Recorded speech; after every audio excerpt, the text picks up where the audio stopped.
You've reached the Signal Watch, movies, television, comics, and more. I'm your host, Ryan Steens. Join me and our cadre of co-contributors as we examine cultural artifacts of the 20th century, boldly explore the 21st, and try to put it all in perspective. Stay tuned. We're gonna try to make this work.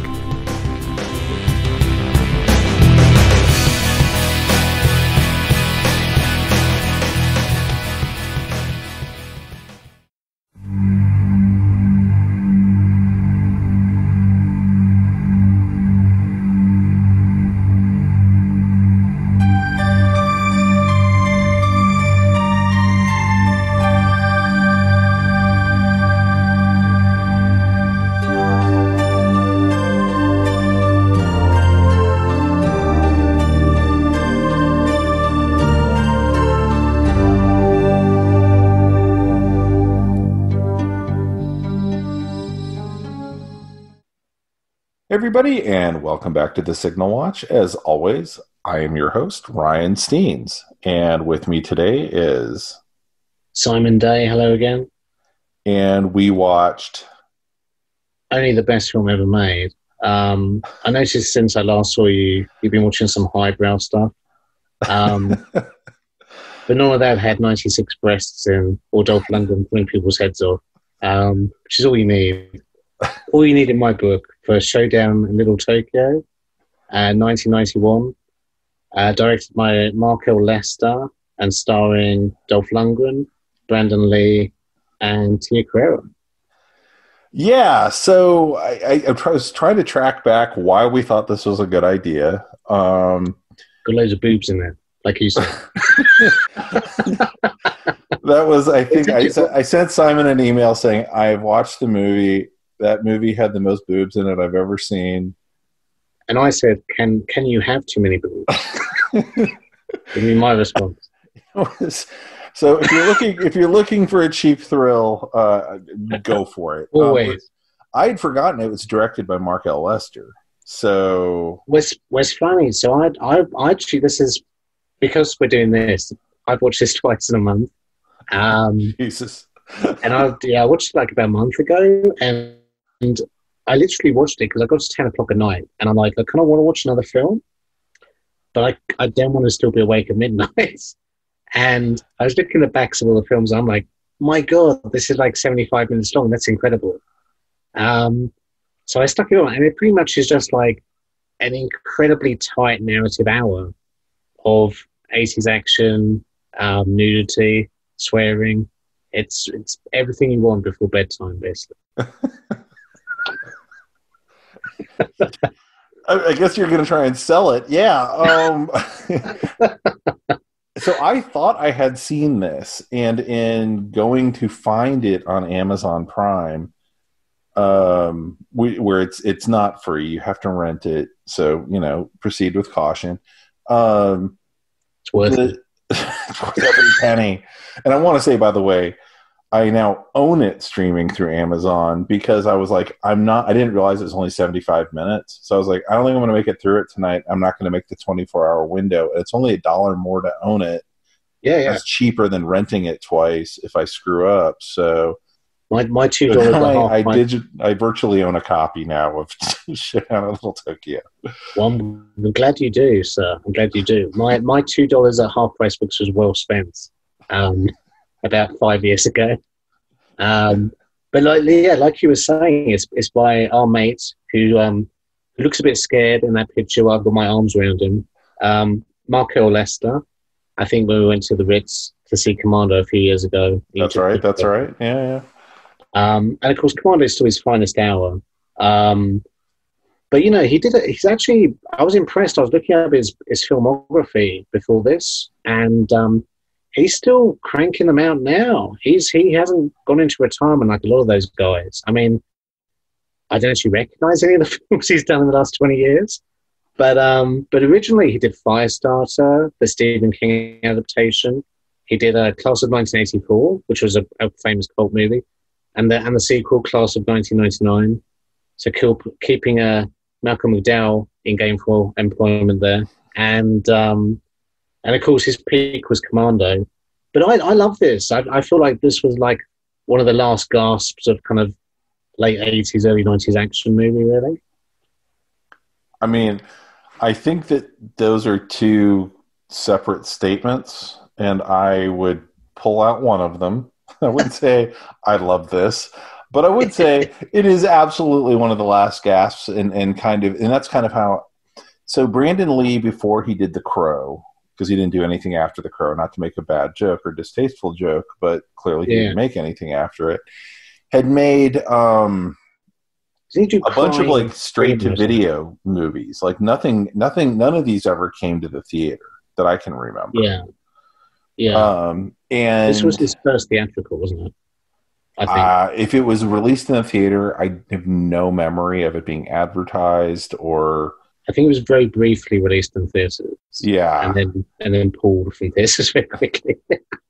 I mean, because it was basically this would have been just before also Tia Carrere became a thing through Wayne's World. That's true, yeah. And her music career, and they basically pitched her with Wayne's World that she's never done anything before. Yeah, which she'd had a whole feature film under her belt. Well, this is also the kind of diving off point. So this is also the last kind of gasp of Dolph Lundgren's theatrical career before he took a deep dive into straight to video, pretty much until Stallone rescued him with Expendables. So, Dolph Lundgren had like, Master of the Universe and I Come in Peace and Universal Soldier. And, some of those were popular, but I don't think any of them were really making that much money. So, yeah, this was one of his last theatrical releases, I think. I mean, and like I said, I bet it was like limited release in like LA and a few other markets. One cinema in Dallas. But it's a particular flavor of action movie. It's if I was teaching a class on film and I wanted to show cultural appropriation, the male gaze. I'm trying to think of what else that you'd be showing with it, but it's like they took pride in the fact that they were, but it's just of its era in a way. It just has everything turned up to 11 with all of those things. Like Steven Seagal at this point is out doing, martial arts movies, and it follows kind of on this path of like Van Damme as well. Right. And I guess what I was trying to say is like it takes it even up a further notch. So one of the things that drives me nuts as a storyline is kind of the Dances with Wolves or The Last Samurai, where some like white dude shows up, sees kind of what a bunch of people are doing in another culture, and by the end of the film does it better than all of them, right? Oh yeah. And this movie posits that Dolph Lundgren is a samurai of some kind who's on the LAPD and is like a lone rogue cop patrolling Little Tokyo, which is, by the way, you can see. I would have put on the poster, he's the ultimate Asian. That's what I would have put on the I love at the end where we've seen his house, which is like basically a dojo or whatever. Mm-hmm. He's built himself, which is kind of great. I love the hot tub outside, like the Fall Guy type hot tub. Which is a bit tight for two people. I think Tia Carrere is a bit rude getting in there, to be honest. But they're both too tall for it. If it was like small people, I could see it, but his knees should have been up by his head, basically. But that was realistic. But then I love how towards the end he puts on his costume before he does a little bit of training, like a crappy training montage. So Sylvester Stallone would have been embarrassed by that training montage, but at least he has a small one. That's all they could afford. So the title sequence was kind of my first kind of like moment as the film was starting, because the movie is about just it's a simple movie. I'm not like underplaying what happens in the movie here. He's this cop and for whatever reason they've got 6'5" blonde, blue-eyed Dolph Lundgren as the Japanese expert in Little Tokyo, which is, by the way, in the shadow of the LA police headquarters. Like, you can stand on the kind of the main street of Little Tokyo. And I know this from watching another movie this year called Crimson Kimono, which is awesome, and I highly recommend it. But you can see the famous LAPD tower. So anyway, he's swings in on a rope to an illegal MMA match. Yeah. And while he's like showing his badge and causing a whole scene, this is the moment that the Yakuza decides that they need to show that they are now in LA, and they just like open fire in the middle of this arena, like for no real reason. These guys are not sassful. They go in a car with machine guns, just basically blowing people away and threatening old ladies in cafes and stuff. Yeah, it's very strange. But it's basically like, okay, the Yakuza's now in LA, and they're gonna take over Little Tokyo, and they have grander designs to use a variety of stereotype groups to distribute, which I didn't really understand either. Their plan is they're going to use Red Dragon Brewing to distribute in the beer bottles, like crack in the beer. Yeah, they put crack in the beer bottles, and for some reason they need these gangs to move it, but it's not clear why, because they already have a distribution business. That's what you're buying when you buy a bottler and distribution company. So I couldn't figure out. I was like, well, I guess you need someone on the far end to receive it, but all these guys seem like they're in LA, so it was. Can I just say ice? It makes rock look like decaf, though, to quote Brandon Lee. Yeah. So Dolph Lundgren gets Brandon Lee assigned to him. It's also very dangerous because that girl Angel, sorry to interrupt, but that girl Angel at the start, who, gets decapitated, they say she's going to fry her, she'd be dead anyway, because she's fried her brains. So this doesn't sound like a particularly good drug to push, because if it kills everybody, you won't have anybody paying for it, will it? Well, yeah. I mean, that's one of the interesting things about movies and drugs in this era is, you're coming out of the Reagan era and this is your brain on drugs, thinking. And meanwhile, everybody in LA, every villain's a drug pusher. It's the easy thing you can do because, Nancy Reagan's like really pushed this idea. I mean, we even have the Bond movie.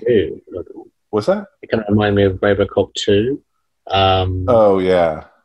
Yeah. Well, I mean, at this point, every villain in every movie is a drug peddler. So this is what these guys have got to do. I can't remember where I was going with this.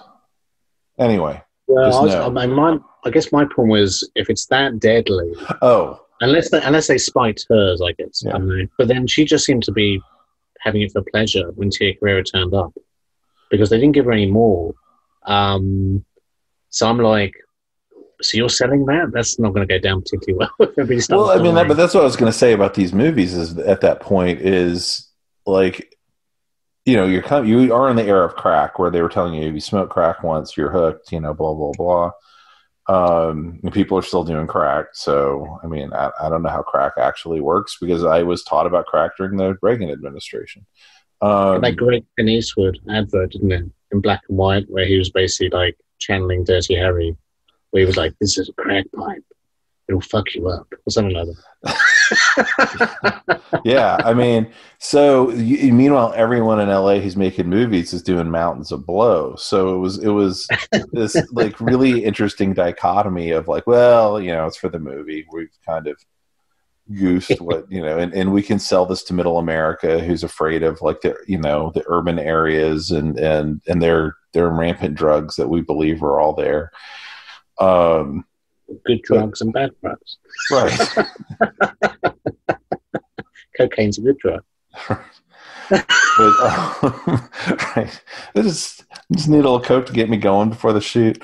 So a little more to keep me going during the shoot. But yeah, it was an interesting era for kind of filmmaking and kind of what the motivations of villains were. I'm sure you still see drug, kingpins and whatnot in movies, just not the ones I'm paying to see, I guess. But that was the only kind of villain you had during this period. I mean, I know it also looked cool, and it may be realistic, but I feel like the fact that these guys were totally covered in tattoos made them very obvious as well.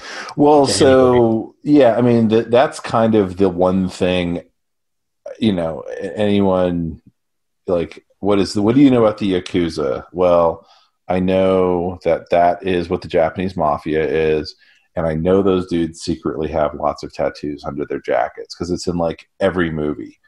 But around this time, you kind of have Black Rain as well with Michael Douglas, and what was the Sean Connery one, Rising Sun? So you had that was a little bit more kind of business orientated, but definitely the Japanese threat was looming large, I think. Yeah, well, I mean, you had a little bit of the influx from like ninja movies and all that too, and all the canon films with like American Ninja and I guess Ninja 3 and all that kind of stuff.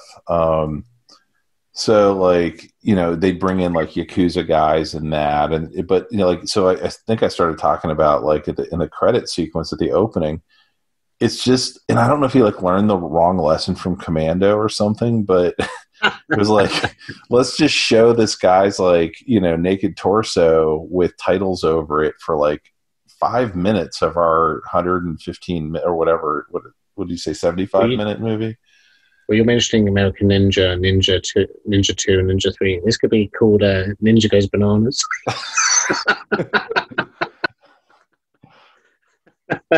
But anyway, but he gets Brandon Lee assigned to him as this partner, and you're like...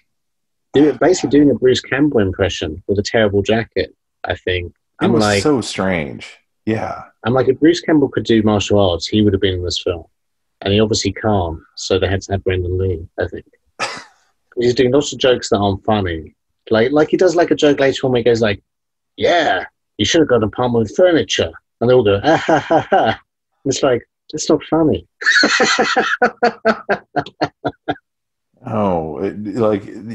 He may have a lot of acting chops and other stuff, but it's rough watching Brandon Lee play this particular character for whatever 70 minutes he's on screen. I mean, he's supposed to be, I guess, the fresh-faced rookie who can hold his own, but he's also, I guess, like us because Dolph Lundgren's explaining stuff to him about what's going on. But yeah, I felt a bit sorry for Brandon Lee because I'm like, this is kind of a bit of a bit of a kind of non-starter as a role, really. This is like a little bit painful. I mean, he doesn't have a love. I mean, Dolph Lundgren gets the girl, basically does all the good stuff, and Brandon Lee's kind of like trading behind, But at least he's in a klutz. At least he's kind of helpful, I guess. Yeah, I mean, so they do this thing of like it's clear that Brandon Lee, everyone knows his dad is Bruce Lee and is aware of who his mom is, and they gender flip it for the character, and it's like, well, my mom was Japanese and my dad was, but I think he had a Japanese last name. I can't remember. Yeah. Anyway, it was confusing. He was kind of saying he was the Valley guy, wasn't he? And he didn't really know any of that stuff. Right. But his mom had made him take martial arts like since he was like 4. Yeah. Yeah. Yeah. And he didn't really have any real standout moments. He had a couple of little bits, but it wasn't like a Jackie Chan film where it's like he's going to have a set piece to kind of show his stuff. Yeah, he had a couple of little bits. It was strange. Not too. Like I expected, like, okay, it's Brandon Lee, and they're going to use Dolph Lundgren as kind of like this powerhouse who kind of slugs his way through, and Brandon Lee's going to be doing martial arts and doing cool tricks and stuff, all of which he does in kind of bits and pieces through the film. Yeah, but it was like they didn't know how to either shoot or edit those sequences. Like they didn't bother to watch any of his dad's movies to go, well, what does that look like? Or I don't know if they were afraid it would one up our hero of Dolph Lundgren. I think so, because I totally agree with you because I feel like Brandon Lee had the skills, but they didn't really show him. Whereas Dolph Lundgren doesn't, but they showed him all the time. Because that fight in the cafe, the old ladies' cafe, where they're trying to get protection money, is hilarious because it's so slow. And the villains are just standing there waiting to be hit. And I'm like, you could have shot him 100 times by now, easily. You know? Yeah, and then they have this lengthy fight in the nightclub that we have to talk about the nightclub, but it was just like really awkwardly shot, and they were doing like really goofy things as part of it, of like, you duck down and I'll jump off your back, and yeah, pushing the chair over. Yeah, I will say respect. All the clothes were pretty horrible in this, but respect Dolph Lundgren for wearing brown cords. He's got a wide selection of dad trousers in this film. I think to combat the horribleness of Brandon Lee's jackets, actually. Yeah. So I remember watching movies and TV during this era and just being like, I guess people in LA just dress really differently. Like, because it's not what anybody I knew dressed like. Like, if anyone had worn a jacket like that, like, you might see one at, like, a homecoming dance or something like that, but you were never going to see it in any other context. You're not going to see it when you go see, like, people who are working downtown. You're not, you just weren't going to see one, in Houston, Texas or whatever at that point. So, no, I used to find clothes fascinating on movies and TV at that time. Oh, yeah. And actually even Tia Carrere, who I think gets more beautiful through the film because she kind of becomes more natural through the film, I think, and just like, more that kind of I've just got out of the bed or I've just got out of the shower kind of look. Or I've just been kidnapped type of look. But the start of it, the first shot she's in, I think she looks pretty bad because she's got big hair anyway. And somebody's just gone nuts with the hairspray, and it's all kind of sticking up. And her hair's massive. And I'm like, that's too big. That actually looks kind of weird.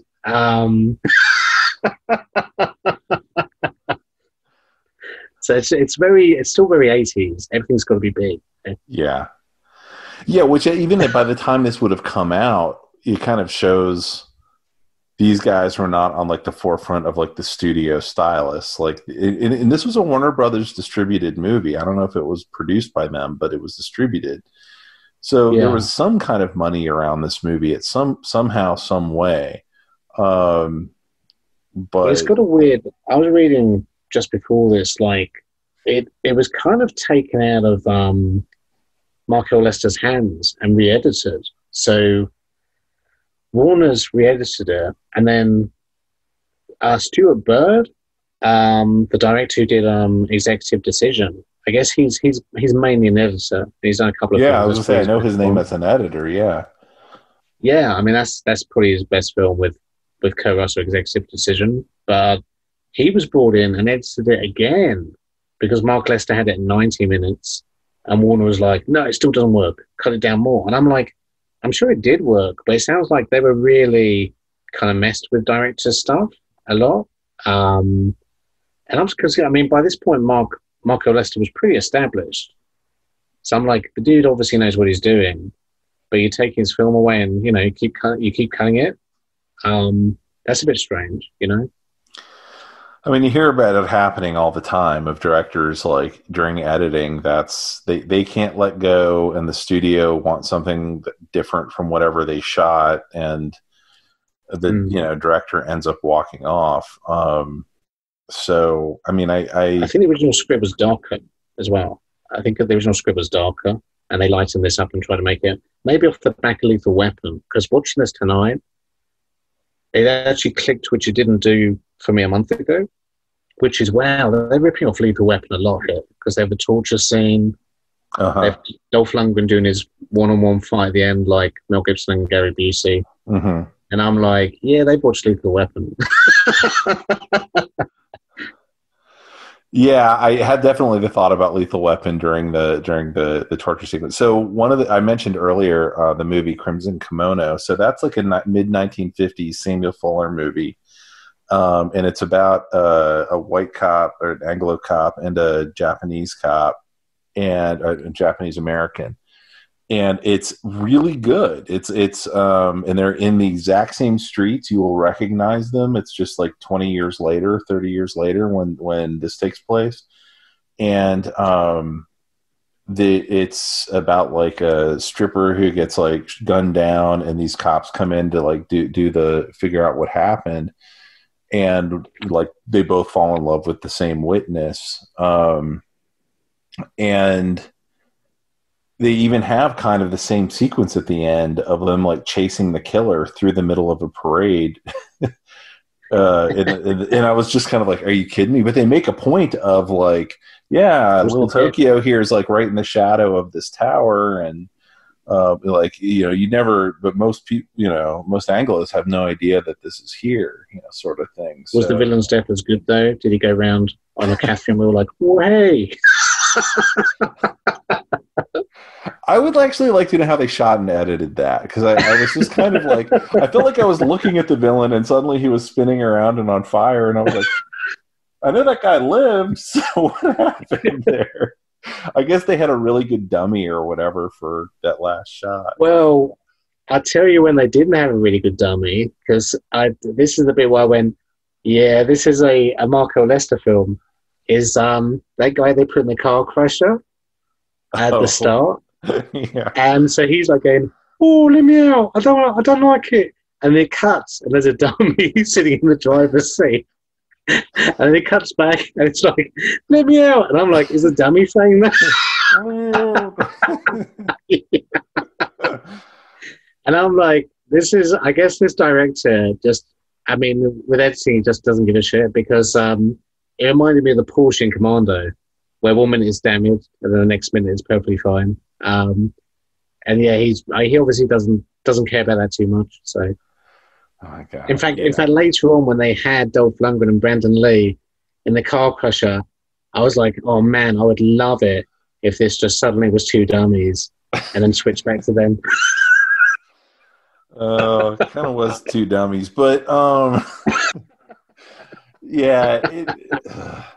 So we talked at the very beginning, and I'm not. It's unavoidable to talk about. There's so much nudity in this movie. Like from maybe like the third scene, like there's they cut to this party that's happening where you meet Tia Carrere and her friend, and there's just like topless women walking around. I was like, okay, it's I know what era this is. This is going to be this will be at the very beginning. So you go, okay, you got some nudity and you have your R rating, and we can move on. I honestly didn't think much of it at the time. And then by the time you get to the nightclub, I was like, what is happening in this movie? And there's this, if you've not seen the movie, they go to this or you've forgotten, or you saw, God forbid, a TV cut. There's maybe like 5 minutes long.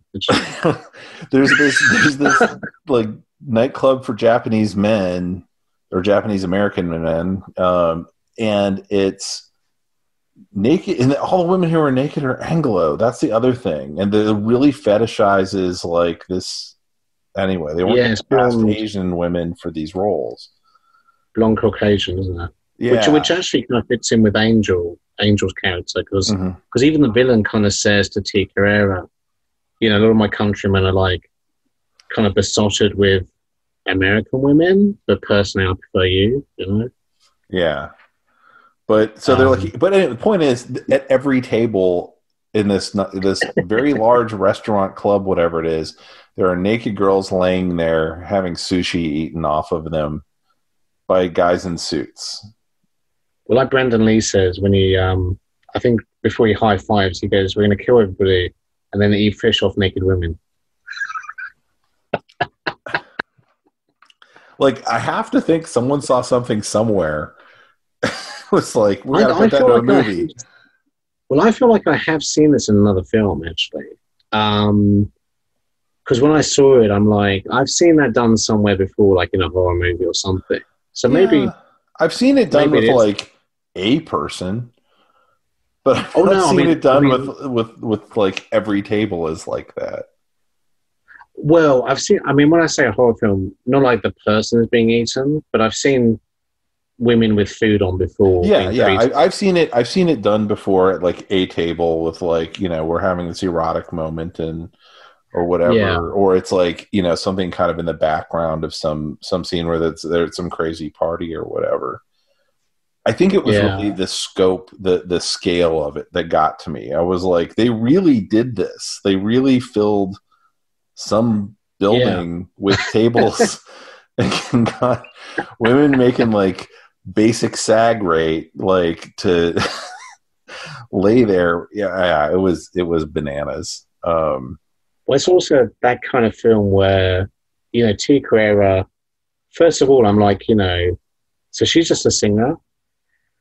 But obviously she sings in this club that's like, you know, kind of crazy. And actually to show how fast the narrative moves in this film, which is hilariously fast, I think within a minute, the villain comes up to her in her dressing room and he goes, "I like you." And she goes, "You know, I'm just a singer, leave me alone. I don't do anything else." And he goes, "But I like you." And then it cuts to him throwing her on a bed and her going, "Ah." So he's obviously going to have his wicked way with her. Cuts again to the next morning where she's preparing to commit suicide. Yeah. And then Dolph Lundgren kind of crashes in on his rope and rescues her. And that happens within a minute. And I'm like, whoa, you've covered a lot of ground in a minute there. Yeah, there's no like slow creeping obsession with this villain that gets us to this point. He cuts from A to Z really quickly. Also 12 hours later, right, she's I guess being violently raped or whatever. 12 hours later, she's happy to strip off and get in Dolph Lundgren's hot tub.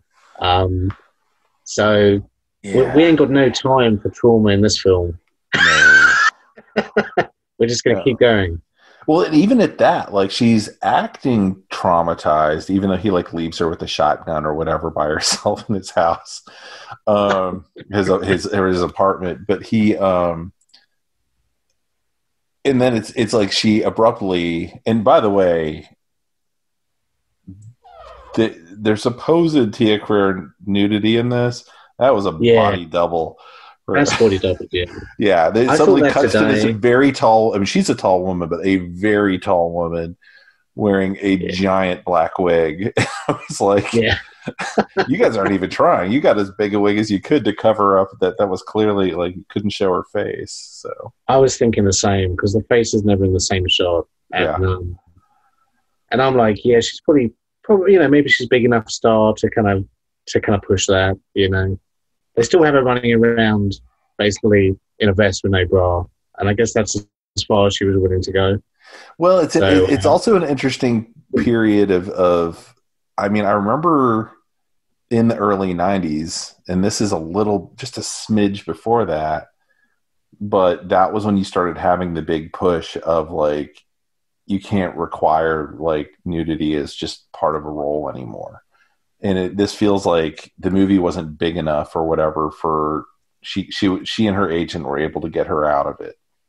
Yeah. Well, also, I mean, pretty close to this was Basic Instinct. I remember when they were talked about Basic Instinct. I think Sharon Stone was one of the few actresses willing to strip off. Like they offered it to everybody, like Michelle Pfeiffer, Gina Davis, and they all kind of went, "Oh, it's a good script." And they got to the, you know, the obviously the nudity. They're like, "No." So yeah. I think if you had any kind of power as an actress, you know, you'd probably be like, "Nah, I don't think so," or give me a body double, you know. Yeah. But yeah, it's, and I know I'm missing at least. Oh, there's a scene in like a sauna. There's Angel's death as well. Sure. Which is pretty. You know, I mean, it's well done, but yeah, she didn't need to take her blouse off. I mean, no. I'm not complaining, but it didn't really add anything, to be honest, you know. No. And anyway, it's just like it felt like every time they found, like, there could be a woman in the room during this scene, and if there's a woman in the room, she could be naked, right? It almost seemed to be the line of thinking that was going on. So which seemed like a little at odds, I'll be honest, with something Lester said when he was talking about when he made Commando, where he basically made it sound like the producer talked him into the nudity for the scene that's in that movie because it's utterly gratuitous in Commando.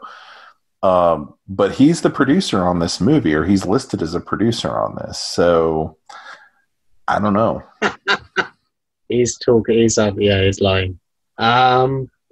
Yeah. Well, also the other thing was I was kind of happy how gory this was actually, because we've got like a decapitation, we've got like an arm chopped off, which is very Commando.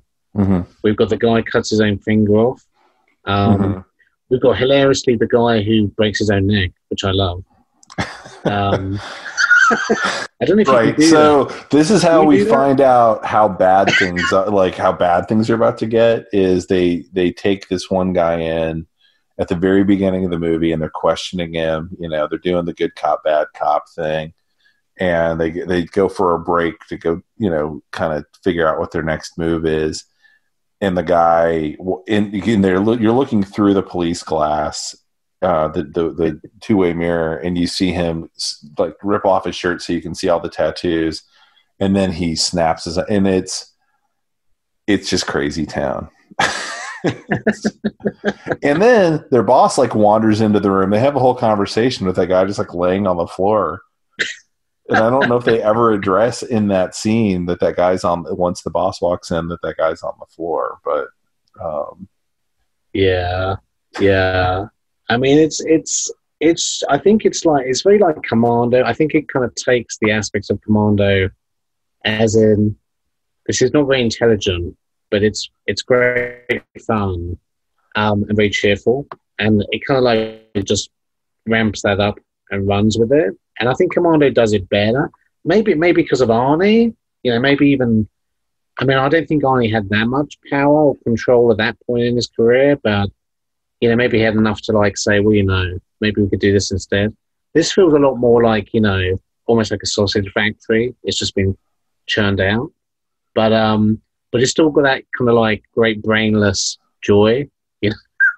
So I think if I'm thinking about it, one of the big differences to me is like Commando. The beauty to me of Commando is it's a less is more approach. Like, once you know the guy's name is John Matrix, he's a former commando and his daughter's been taken from him. The rest is just, we're just going to plow through this plot. This has all the like, this guy has a tragic backstory that's absolutely ludicrous. And I like the flashbacks. Right. Tastefully done. Yeah. They take the six-fingered man story from Princess Bride and insert it as his origin. Why didn't he kill Dolph Lundgren when he was a little kid? Because he kind of hits him on the head, and then he obviously went, I'm going home now. My work here is done. Clearly, this won't come back to haunt me. But yeah, but you know, him like, well, then I became, and so by the time you get to the end, where by this point the two cops have had to gone rogue, like they, for whatever reason, they don't ever involve the rest of the LAPD, and then they create a massive body count, so then they have to run away from their own massacre. The Asian task force is 2 people. Whatever that means. So yeah, so then then they get to the scene where they're like, okay, well, we're gonna have the final action sequence. One, Brandon Lee literally describes it as being like a video game where they're fighting their way to the big boss, which I was like, you said it out loud. you said the quiet part loud. Like, you're not supposed to do that. Well, Dolph Lundgren kind of does a bit of a Commando thing, but also a video game thing where he kind of like weapons up suits up with all these different throwing stars and stuff. And I'm like, okay, here we go then. But he looks crazy. They're going for this final assault, and it's like this Yojimbo outfit that like, but he's just like running through like a beer factory. And like, it's unnecessary. It's super racist. I mean, let's be honest. Is it racist because he's supporting it? He's not against it, is he? He's not against it, but it is definitely cultural appropriation. I will say that. I think it just looks stupid. I'm like, because that would get in the way. His shoulders are too wide. Yeah, Yeah, I mean, yes. I mean, there's a million reasons it's not okay. And the movie wants you to take him seriously while he's having this big thing at the end, and you're like, nobody on the set stopped this from happening. Like, how did this happen? And I was laughing out loud when he showed up. Like, I hadn't been laughing at the movie while I was watching. I was kind of laughing with it. And then I was like, oh my God, like Mark Lester. See, this is why a month ago when I watched this, I went, Ryan has to watch this film. I mean, this film's brilliant. Actually, this is why we do podcasts, basically. But yeah. I mean, also, like, the script, I don't think the script is quite as good as Commando. I mean, it's definitely not as quotable as Commando. No. But, I mean, I love stuff like Dolph Lundgren goes when he sees the villain and he realizes who it is, you know, the guy who killed his parents. He says, last time I saw you, your face matched. That's terrible English. What's that? It's like, why did he just go, you killed my parents, or I know you? It's like, last time I saw you, your face matched. So it's almost like this was written by somebody who was Japanese. And then translated badly. So. That must have sounded really cool in somebody's head. I didn't bother to look up who actually wrote the movie. I was so like not paying attention to the credits, and then I was like, I'll look them up later. And then it was like Mark Lester, great. And then it was like Mark Lester produced. I was like, even better. But I never looked to see if he actually wrote the script. But it's rough. It needed a few more passes. For sure. But, it's also movies of this era. I'm not going to lie. Like, I would watch anything where there was like martial arts or whatever. If it came on TV, I'd just sit for it. I was fine with it. Yeah. I mean, it's so fast moving and it's over so quickly. And you kind of relish the rough and readiness like Commando because it kind of makes it more endearing, I think. Because it isn't polished and, there are mistakes and, if Brandon Lee throws some coins in a guy's face, that shouldn't totally mess him up. I'm telling you, you need to arm yourself with a handful of dimes. That's apparently ultimate fighting move. And I thoroughly enjoyed it. Yeah, I can't really think of anything else to say. I noticed the soundtrack was pretty bad. It was super bad. Yeah. Because it kind of had like funny, I think it had a funny synthesizer when it did a joke, and then it tried to do a dramatic synthesizer. And I'm like, whoever did this did it like in about an hour and didn't care, really. Yes. I mean, it definitely is from that era of we're not going to like actually have multiple instruments. We're just going to have somebody who has a keyboard, a synthesizer, and do multiple sorts of sounds, and that's good enough. It doesn't ever get like offensive. They're not like plinking out like Japanese music when you introduce the villains or anything. But I can't remember the name of the lead villain, the actor's name. Harry something, I think. It was. I mentioned to Stuart we were watching this, and he was like, "Yeah, it'd be interesting to find out, like, get this guy's take on his career because he's just always cast as the villain. I guess he just looks enough like a bad guy that's pretty much. I've never, I don't know if I've ever seen like a drama where he showed up as just like a guy or whatever. Wasn't it that dude who's one of the henchmen? And again, he's kind of an Asian with the long hair and the beard, and he's the henchman in Die Hard who eats the candy while they're waiting for the police to attack. Well, that guy I've seen interviewed, and he loves being in all of those movies. So. Yeah. I mean, but he's in everything. He was like, he kind of managed to get in there for about 5 years and everything. I think this guy, I should have looked it up, but I'm not sure. I've definitely seen this guy in other stuff, and I think he might even be in License to Kill. is he one of the ninjas that kidnapped Bond? Sure. I mean, he's super familiar. I knew the name when it came up. I knew exactly who it was, but if you asked me the guy's filmography, I would begin to tell you. He's definitely that guy actor. Well, to kind of close, I can't really think of anything else to say myself unless you can. But Dolph Lundgren after this, like I say, kind of plunged into straight to DVD. And it's kind of nice that he kind of got rescued by Stallone. So I guess Stallone kind of launched his career and then kind of rescued him years later and had him in The Expendables, which really I think was a bit of a lifeline to anybody apart from Schwarzenegger and Stallone. I think the rest of them were probably very pleased. I mean, not Jason Statham. Obviously, he had stuff going on. But I think all the old guys were like, thank you, like remembering us. And of course, that led to Creed 2, where I totally recommend, if you haven't seen Creed 2, I actually recommend you do a good double bill of Creed and Creed 2. But Creed 2 actually turns Ivan Drago from a cartoon into quite an empathic kind of villain, actually. You actually see some good acting from Dolph in that. So, and I think the same year he did Aquaman. So, that must have been a good year for him a couple of years ago. He kind of had another blast of theatrical stuff there. Yeah, I mean, I've always liked Dolph Lundgren. It just always seemed to have, show up in kind of bad material. It's funny, right around the same era, on the heels of Batman coming out, Marvel was trying to figure out what they were going to do for movies. And they had, they didn't have Warner Brothers money behind them. So they produced a version of The Punisher. Oh, yeah. If you've never seen it, it's about the Punisher for some reason fighting the Yakuza, which I thought about when I was watching this movie. I was like, he did 2 movies back to back.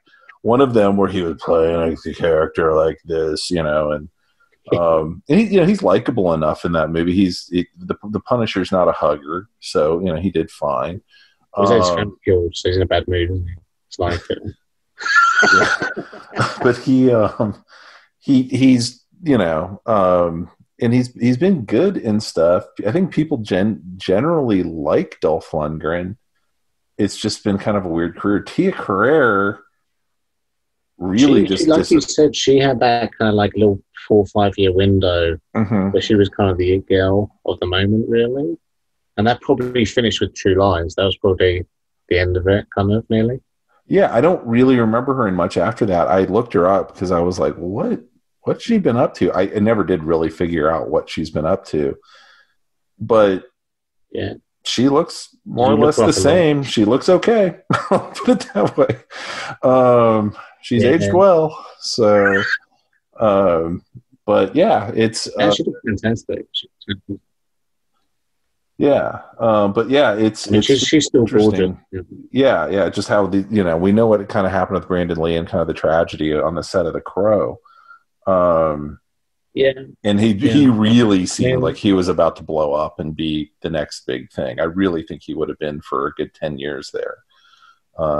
He'd have probably done the kind of stuff that, I don't know, Keanu Reeves is kind of doing now. I could kind of see him kind of doing that because he wasn't a big guy, but he could do all the stuff. So I think it would be kind of interesting. He'd have moved action movies away from the big muscly guys, really. Mm-hmm. He'd been right there, right on time for all of that stuff. So, it's super unfortunate, but I don't have a ton either. It's if you're looking for a very very silly movie, I sure go nuts. Why not? Yeah. Well, like you said, I mean, basically after Brandon Lee died, I know the sales for this actually jumped up, which I'm sure they did for all his films, I guess. But when this came out, I think it cost $8 million to make this, which is kind of more than I thought, to be honest. Yeah, and twice what I would have figured, but okay. It's all the cocaine, and the box office was 2.3 million. So I feel like it deserved a lot better than that. Actually, I feel like it deserved, to get into the 20s or 30 millions. This is a fun little film. But there's probably I mean, we don't know how much promotion it had. It might have had no promotion, None, because like I said, I'd never heard about it till I saw it on VHS. And in the wake of Brandon Lee's death, during that push where they were trying to get you to watch like Laser Mission and things like that. I don't think it had any kind of push. I think Warner Brothers just kind of was going to let it just die for whatever reason. Yeah. But at the same time, like the Seagal, like I said at the beginning, the Seagal movies and stuff were coming out at this point, and the Van Damme movies. And those are just, I don't want to say like those are good movies, but they're generally more, they're kind of better than this. So yeah, I mean, more polished, I think. More polished. Yeah, this is like a B movie. This is definitely a B movie. Yeah. Whereas like I think Seagal, he kind of got up to Under Siege, which was almost like not a prestige film, but you know what I mean. Yeah. A prestige action film, And then, I guess he went the same way. He's still floundering around in straight to DVD. But then so is Bruce Willis these days. A lot of those guys, that's where the money is, I guess. They just crank them out, So yeah, I don't blame anybody for. At some point, you're just trying to pay for your mortgage, so pay for the swimming pools and the promise. I'd totally recommend this. If you're a fan of 80s action, go and watch it. It's great fun. A bit on PC, but it is a hard R, I think. Yes. And it will only take up about an hour of your life, which is quite refreshing these days, to be honest. I think I'm off to watch Action Jackson now because it's 96 minutes long and it's got Sharon Stone in it. So I know we're not doing a podcast anytime soon, but I at least want to talk to you about it after, because I've been trying to watch Action Jackson since it got re-released, and it recently had a Blu-ray release, and then it's been on Amazon Prime, and I have not seen it since I was a kid. And when I was a kid, I thought it was great. So I'm curious to see what I thought was great when I was a kid about this movie, other than I thought Carl Weathers was the coolest dude ever, which I'm strongly suspecting will be what I thought was so great about it. So we'll find out. You still got it. All right, man. Well, thank you so much. I really appreciate it. And we will be back in a while. We are actually starting to get ready for Halloween already, believe it or not. So we'll be ready in October. Might slip some action movies in there somewhere, but we kind of got to get on a horror bus now, don't we? Yeah, absolutely. All right, everybody. Thanks so much. Thanks. Bye.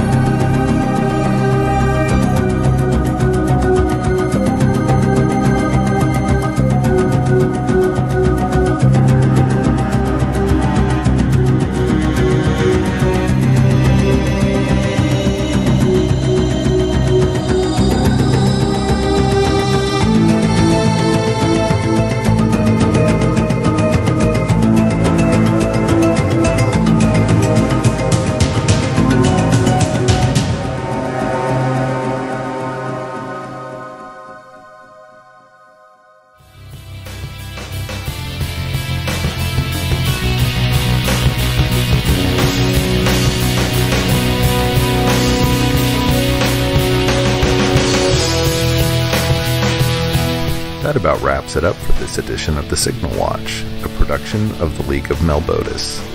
Thanks for sticking with us.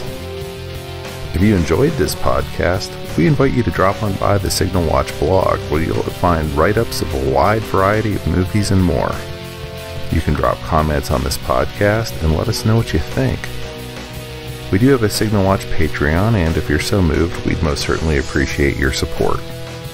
We'll be back soon with more exceedingly high-quality content. So, until next time, God damn it, babies. You've got to be kind.